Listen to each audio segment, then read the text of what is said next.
அப்போ இந்த பூரண ஆயில வாழ்ந்தவருக்கு 120 வருஷம். கோயில் எத்தனை வருஷம் வாழுதுங்க ஐயா? கோயில் பழங்காலத்து கோயிலெல்லாம் எத்தனை வருஷம் வாழுதுங்க?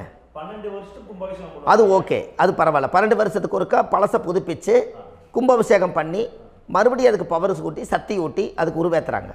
நான் சொல்கிறது கோயில் 5000 வருஷம் 4000 வருஷம் பெரிய பெரிய சித்தர்கள், மகான்கள், ரிஷிமார்கள், யோகிகள், சித்தர்கள் இவங்களெல்லாம் போய் கோவில்லையே சிவனையும் பெருமாளையும் வழிபாடு பட்டுட்டு கோவில்லையே ஒரு ஓரத்தில் ஜீவசமாதி ஆயிட்டாங்கன்னு பழைய கால கோயிலில் சித்தர்கள் குடியிருக்காங்களா இல்லைங்களா? இருக்காங்களங்க ஐயா. அப்போது நாம் 120 வருஷம் வாழ்கிறோம், கோவில் 5000 வருஷம் வாழுது. எங்கே சக்தி அதிகமாக இருக்குன்னு சொல்லுங்க? கோவிலில் தாங்க ஐயா. கோயில் தான், அதில் ஒன்றும் மாற்றம் இல்லைங்களே.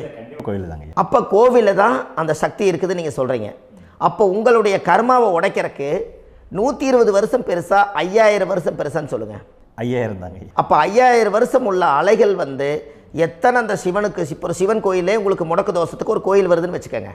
அந்த கோவிலில் எத்தனை முடக்குகளுக்கு உண்டான கோவில்கள், எத்தனை பழங்களை ஊற்றி சாமிக்கு அபிஷேகம் பண்ணியிருப்பாங்க, எத்தனை பால் கூட ஊற்றிருப்பாங்க, பன்னீர், தேன், இளநீ, மஞ்சள் நீர், திருமஞ்சனம், அபிஷேகம், பொங்கல், நைவேத்தியம் இத்தனையும் செஞ்சு அந்த சிவனை வந்து சிவனாக பார்த்து அந்த கருவறைக்குள்ளே ஒரு கிராணங்கள் வரும்போதும் கூட பாதுகாப்பு பண்ணி வச்சு நல்ல சக்தியோடு அந்த கருவறையை புத்தியோடு அவங்க வேலை செஞ்சு அந்த காலத்தில் வச்சுருக்காங்களா இல்லைங்களா? அப்போது நம்ம வீட்டை அவ்வளோ சுத்தமாக வச்சுருக்க முடியுமா? என்னதான் வாஸ்து இருந்தாலும் முடியாது இல்லைங்களா? அப்போது அவ்வளவு ஒரு பவர்ஃபுல்லான கோவில் அந்த முடக்கு தோஷத்துக்குள்ளே ரகசியமாக அந்த கோயில் அடங்கியிருக்குது.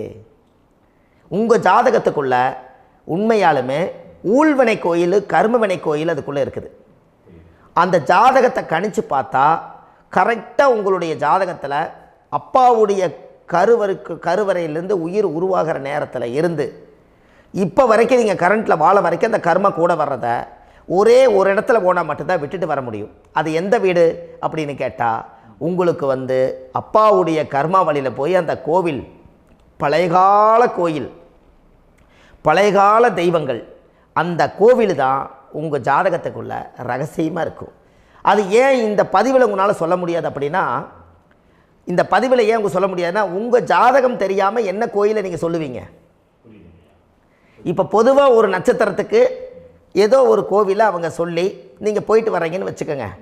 ஆனால் அது வேலை செய்யலைன்னா நம்மளுக்கு என்னங்க இவ்வளோ கஷ்டப்பட்டு போய் அதை பலனடையிலேன்னு கேள்வி கேட்டக்கூடாது.